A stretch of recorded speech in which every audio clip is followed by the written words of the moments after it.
Good morning, Steve Newman in for John Scalzi this morning, and we have a case of severe clear across the Sunshine State. Look at those radar sweeps, not finding anything on land. Trying to get some showers between the Bahamas and like Jupiter, West Palm Beach, and some over the Florida Keys, but that's a sign of things to come today. It's going to remain dry. And by satellite, you can see the low-level flow coming in from the east and the subtropical jet blowing the high cirrus clouds aloft in the opposite direction almost. Currently at the airport, the temperature is a very nice 72. It's very pleasant out this morning with a dew point of 70. That's still a little moister than some of us like, but not bad to get out and do things today with humidity, at least at dawn, 93. Temperatures across the state in the 60s up in the Panhandle and far northern parts of Florida, 71 at Fort Myers, but about 80 degrees down in the southern cities, West Palm Beach, Miami, and Key West. Because our dew point is about 70, 72 degrees, temperatures are hovering very close to that right now over our viewing area. A little moisture out on the Keys, 75 at Longboat, Siesta Key, 74. Now, if we take a look at the tropics, the Atlantic, no problem whatsoever. The Caribbean, which is where we really keep an eye out during October on the downside of the hurricane season because storms can pop up and just rush up in our direction with very little warning.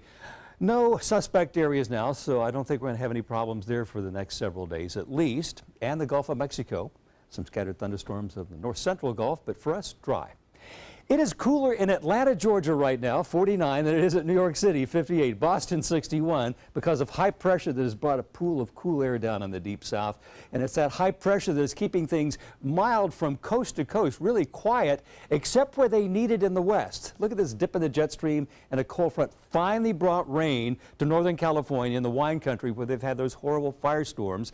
This is a game changer. Cooler air, higher humidities, and rain will really help them get a handle on that. And there's some mountain snow as well. And it's that cold front that will bring us cooler weather by this time next week. Here's our futurecast showing that high pressure bringing the cool air to Dixie and also increasing our northeast wind flow over Florida today. Partly sunny skies, not bad, but I think the breezes are going to pick up as we move through the day tonight and tomorrow, making a little rough out in the Gulf of Mexico, but I'm not seeing any showers until Sunday afternoon. Speaking of the Gulf of Mexico, look for winds, at least this morning and early afternoon, to be from the northeast at 15 knots. Seas 2 to 3 feet, but building to probably 4 feet, and moderate chop on bay and inland waters could get even rougher as we move through the weekend. Increasing winds today, beach temperature 86 and a UV index of 6. And here's my forecast for the rest of today. A partly sunny day, a breezy day, high temperature 88, 4 degrees warmer than normal.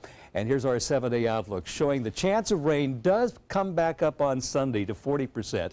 And as the front approaches, the cold front approaches on Monday, increasing the chance to 50. The front comes through on Tuesday with a 60% chance of early rain. Look at our lows, guys.